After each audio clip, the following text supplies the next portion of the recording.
সরকারিভাবে।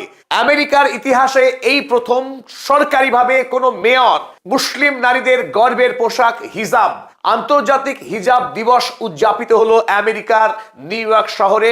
এবং এই খবরে আপনারা ইতিমধ্যেই আন্দাজ করতে পারছেন যে আমেরিকার নিউ ইয়র্ক শহরে বিশ্ব হিজাব দিবস উদযাপন করবার সাহস এবং সততা কোন নেতার থাকতে পারে।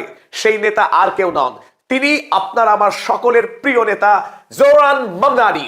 জোহরান মামদানি আমেরিকার নিউ ইয়র্কে মেয়র হিসেবে নির্বাচিত হওয়ার পর সারা পৃথিবীতে মুসলিম যুব সমাজে এবং মুসলিম জনমানসে এক তীব্র আনন্দের সঞ্চার হয়েছিল, বয়ে গিয়েছিল বসন্তের সুবাতাস। এবং জোহরান মামদানি তিনি কথা রাখার মতো সাহস রাখেন, তিনি গিরগিটি নন, তিনি চাপের কাছে নতি স্বীকার করা শেখেননি কোনো দিন। সততাকে সম্বল করে তিনি ডোনাল্ড ট্রাম্পের সঙ্গে মুখোমুখি হয়ে যে সাক্ষাৎ করেছিলেন সেদিনই সবাই ভয় পেয়েছিল জোহরান মামদানি ডোনাল্ড ট্রাম্পের কাছে গিয়ে চুপসে যাবেন, তিনি আমতা আমতা করতে শুরু করবেন, নিজের যে সোশ্যালিস্ট ডেমোক্রেটিক আইডিওলজি সেখান থেকে তিনি সরে দাঁড়াবেন না। জোহরান মামদানি দেখিয়ে দিয়েছেন তিনি কোন মানের নেতা এবং তার ব্যক্তিত্ব কত শক্তিশালী। ঠিক তিনি জয়ী হবার পর তার বিজয়ী ভাষণে তিনি যেভাবে বলেছিলেন, আমি যুবক, আমি একজন মুসলিম এবং আমি ডেমোক্রেটিক সোশ্যালিস্ট, এবং এই তিন পরিচয়ের জন্য আমি এতটুকু অনুতপ্ত নই। এবং তিনি এও বলেছিলেন যে নিউ ইয়র্ক শহরে তথা আমেরিকা জুড়ে যে ইসলাম বিদ্বেষী আবহাওয়া রয়েছে সেই ইসলাম বিদ্বেষী আবহাওয়াকে আমি পরাস্ত করব এবং এই আমেরিকা শহরে প্রতিটা ধর্মাবলম্বী মানুষ তাদের নিজস্ব বিশ্বাসকে, সংস্কৃতিকে ঐতিহ্যের সঙ্গে, মর্যাদার সঙ্গে উদযাপন করবে, সেই নিশ্চয়তা আমি তৈরি করব আমার শহরে, নিউ ইয়র্ক শহরে। আর সেই কথা তিনি রাখলেন। জোহরান মামদানি 1 ফেব্রুয়ারি তার নিজের অফিসের ওয়েবসাইটে তিনি পোস্ট করলেন এই ফটো, এবং তিনি তার সঙ্গে একটি মূল্যবান বক্তব্য লিখে দিলেন। তার নিচে লিখলেন, today we celebrate the faith, identity and pride of Muslim women and girls. তিনি বললেন আজ অর্থাৎ 1 ফেব্রুয়ারি বিশ্বজুড়ে উদযাপিত হয় হিজাব দিবস। সেই 1 ফেব্রুয়ারিতে তিনি এই ছবি পোস্ট করার পর নিচে তিনি লিখলেন যে আজ গর্বের সঙ্গে আমরা উদযাপন করছি হিজাব দিবস। সারা পৃথিবীতে যত নারী, যত যুবতী মেয়ে যারা হিজাব পরিধান করে তাদের সকলকে আমি ধন্যবাদ জ্ঞাপন করছি। এবং তিনি বলে, around the world who chose to wear the hijab, a powerful symbol of devotion and celebration of Muslim heritage. এই হিজাব হলো ধর্মীয় নিষ্ঠা এবং মুসলিম ঐতিহ্যের উদযাপনের প্রতীক। জোহরান মামদানির এই পোস্ট দেখবার পর নিউ ইয়র্ক শহরের যারা রক্ষণশীল, উগ্র ইসলাম বিদ্বেষী, ইসলামোফোবিক যারা, তারা শুরু করে দিলেন প্রতিবাদ, এবং সোশ্যাল মিডিয়া জুড়ে শুরু হলো এক ধরনের ব্যাকলাশ, এক ধরনের বিতর্ক। এই বিতর্কের মুখ্য দাবি ছিল যে জোহরান মামদানি একটি ভুল সময়ে ভুল বার্তা দিলেন, তার কাছ থেকে আমরা এটা প্রত্যাশা করিনি। তিনি ধর্মীয় মৌলবাদকে নাকি উস্কে দিচ্ছেন।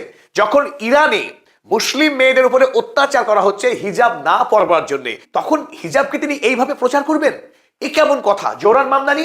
তুমি আমেরিকার নিউ ইয়র্ক শহরের মেয়র হয়ে তুমি হিজাবকে এভাবে গর্বের প্রতীক বলবে? পশ্চিমী দুনিয়ার লোক মেনে নেবে? এই সমস্ত প্রতিবাদকে, বিতর্ককে থোড়াই কেয়ার করেন জোহরান মামদানি, কারণ জোহরান মামদানি বিশ্বাস করেন সততায়। তিনি জানেন আসলে পশ্চিমী সমাজের এটা দ্বিচারিতা, এটা ভণ্ডামি এবং কপটতা।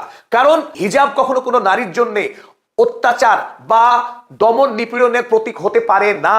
জোহরান মামদানি খুব ভালো করেই বোঝেন যে পশ্চিমী সমাজের মুসলিম বিদ্বেষ ছাড়া এই হিজাবকে অপছন্দ করবার কোনো যুক্তি নেই। হিজাব কোনো নারীকে তার আত্মসম্মানে আঘাত করে না, বরং একজন নারীকে গর্বিত করে। তাছাড়া আব্রাহামানিক রিলিজিয়ানগুলোতে প্রতিটা ধর্মেই এই নারীদের মাথা মস্তক আবরণ করার নির্দেশ দেওয়া হয়েছে। সে খ্রিস্টান ধর্মের নান, যারা পবিত্র সন্ন্যাসিনী, তাদের প্রত্যেকের মাথায় কিন্তু এভাবে কাপড়ে আবৃত থাকে। আপনি পৃথিবীতে যত খ্রিস্টান সন্ন্যাসিনী দেখবেন, আমেরিকা, ইউরোপের চার্চে চার্চে যত সন্ন্যাসী দেখবেন, তাদের প্রত্যেকের মাথা কিন্তু সাদা কাপড়ে আবৃত থাকে। সেই সমস্ত নারীদের নিয়ে পশ্চিমী দুনিয়ার কোনো মানুষ আঙুল তুলবেন না, কারণ সেগুলো তাদের সমাজের, তাদের সংস্কৃতির অঙ্গ তারা মনে করেন। আবার দেখুন, বিশেষ করে ইহুদি ধর্মাবলম্বী যারা নারী, তারা তাদের শরীরকে এইভাবে ঢেকে রাখে। সে আমেরিকাতেও বাস করে, ইউরোপেও বাস করে। কিন্তু আপনি কোনোদিন শুনেছেন? আমার মনে হয় না যে পশ্চিমী দুনিয়ার কোনো মিডিয়া হাউস কোনোদিনও এই পোশাককে বলেছে যেটা প্রবলেমেটিক, এটা থ্রেট, সমাজের জন্য হুমকি, এটা পশ্চাৎপরতার প্রতীক। এই মেয়েরা শিক্ষার আলো থেকে বঞ্চিত, সামাজিক অধিকার থেকে বঞ্চিত, নারী হিসেবে তার বাঁচার অধিকার নেই। পুরুষতান্ত্রিক সমাজ এই সমস্ত মেয়েদেরকে পিছিয়ে রেখেছে, তাদেরকে শিক্ষার সুযোগ দেয়নি। এই ঝুড়ি ঝুড়ি অভিযোগ যখনই ধর্মটির নাম ইসলাম, মুসলিম, পশ্চিমী দুনিয়ায়, পশ্চিমী মিডিয়াতে ধারাবাহিক আপনি গালাগাল দিতে শুনবেন এই হিজাবকে, এই বোরখাকে। কিন্তু যখন প্রশ্ন আসবে ইহুদি বা খ্রিস্টান ধর্মাবলম্বী নারীদের ধর্মীয় পোশাক নিয়ে, তখন তাদের মুখে কুলু পড়া থাকবে, তারা একটি শব্দও বলবে না। এই সময়ে বর্তমানে আমেরিকাতে আপনারা অনেকেই জানেন ইলহান ওমার তিনি সর্বদা তার মাথাকে এই হিজাবে তিনি ঢেকে রাখেন। এই ইলহান ওমারকে আমেরিকার রাজনীতি তারা হজম করতে পারছে না। তিনি নাকি আমেরিকায় বড্ড বেমানান। ইলহান ওমার এত সুন্দর পোশাক পরেছেন, মার্জিত রুচিশীল পোশাক, তাকে নাকি খুব বেমানান দেখায়। কিন্তু খ্রিস্টান নান, ইনিও পবিত্র এবং স্বর্গীয়, অপূর্ব তার এই পোশাক, ধর্মীয় আধ্যাত্মিক যে মূল্যবোধ তার মধ্যে রয়েছে, এবং তিনি কি অপূর্ব তার শোভা এই পোশাকের। তো এই প্রত্যেকটি পোশাক কিন্তু ধর্মীয় আদর্শ মেনেই তারা পরেছেন। যদি খ্রিস্টান নারীর তার ধর্মাচরণে, তার পোশাকে কোনো সমস্যা না হয় সমাজের, যদি ইহুদি নারীর পোশাকে কোনো পশ্চাৎপরতা না থাকে, সামাজিক কোনো থ্রেট না হয়, মুসলিম নারীর পোশাক সব সমস্যার একমাত্র কারণ হতে পারে। তো এটা একটা দ্বিচারিতা, আর এই দ্বিচারিতাকে কুঠারাঘাত করেছেন জোহরান মামদানি। তিনি সাহসিকতার সঙ্গে, গর্বের সঙ্গে তিনি ঘোষণা করেছেন যে তিনি সেলিব্রেট করছেন ওয়ার্ল্ড হিজাব ডে। জোহরান মামদানি নিউ ইয়র্কের মেয়র পদে নির্বাচিত হওয়ার পর যখন তিনি শপথ গ্রহণ করেননি, তখন তিনি খুব দৃঢ়তার সঙ্গে বলেছিলেন আমেরিকার সমাজের ইসলামোফোবিয়া, অর্থাৎ ইসলাম ধর্মের প্রতি বিদ্বেষ, এটা একটি সামাজিক ক্যান্সার। এই ক্যান্সারের বিরুদ্ধে তিনি লড়াই করবেন এবং সমাজে ইসলাম ধর্মাবলম্বী মানুষ তারা যাতে মাথা উঁচু করে বাঁচতে পারে, নিউ ইয়র্ক শহরে কাঁধে কাঁধ মিলিয়ে অন্য সমাজের মানুষের সঙ্গে তারা সাম্যের সঙ্গে, ঐক্যের সঙ্গে বাঁচতে পারে, তার অধিকার তিনি সুনিশ্চিত করবেন, এই কথা বলেছিলেন। তিনি লিখেছিলেন Mamdani vows to fight Islamophobia and racism against প্যালেস্টিনিয়ানস।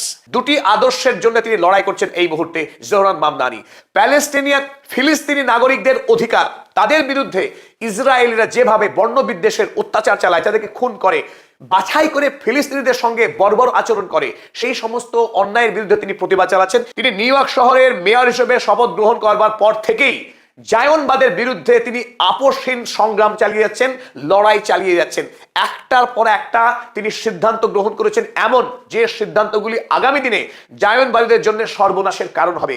বিশেষ করে ব্যবসায়িক ক্ষেত্রে তিনি জায়নবাদকে মারাত্মকভাবে আক্রমণ করে চলেছেন। অপরদিকে তিনি নিউ ইয়র্ক শহরে ইসলামোফোবিয়ার বিরুদ্ধে তিনি লড়াই করছেন। তাই আমরা কুর্নিশ জানাই, স্বাগত জানাই জোহরান মামদানিকে তার এই সাহসিকতার জন্য, তার বীরত্বের জন্য, এবং ইসলামের হয়ে তিনি যে লড়াই করছেন, মুসলিমদের জন্য তিনি যে লড়াই করছেন, আমেরিকায় মুসলিমরা যাতে গর্বের সঙ্গে বাস করতে পারে এবং সারা পৃথিবীতে মুসলিম সম্প্রদায়ের হয়ে তিনি যে ন্যায়ের লড়াই করছেন, সেই ন্যায়ের লড়াইকে আমরা কুর্নিশ জানাই। আর আমেরিকার ইতিহাসে এই প্রথম কোন সরকারি অফিস প্রথমবারের মতো ওয়ার্ল্ড হিজাব ডে, মুসলিম ধর্মের কোন উৎসবকে সরকারিভাবে যে উদযাপন করার স্বীকৃতি দেওয়ার যে ঐতিহ্য শুরু করলেন জোহরান মামদানি, সেটা ইতিহাসের পাতায় স্বর্ণাক্ষরে লেখা থাকবে, অবিস্মরণীয় হয়ে থাকবে। জোহরান মামদানির এই বীরত্বকে আমাদের কুর্নিশ জানাতেই হয়। আর এরই সাথে আমরা শেষ করলাম এই নিবেদন। ভালো লাগলে অবশ্যই কমেন্ট দেবেন, শেয়ার করবেন।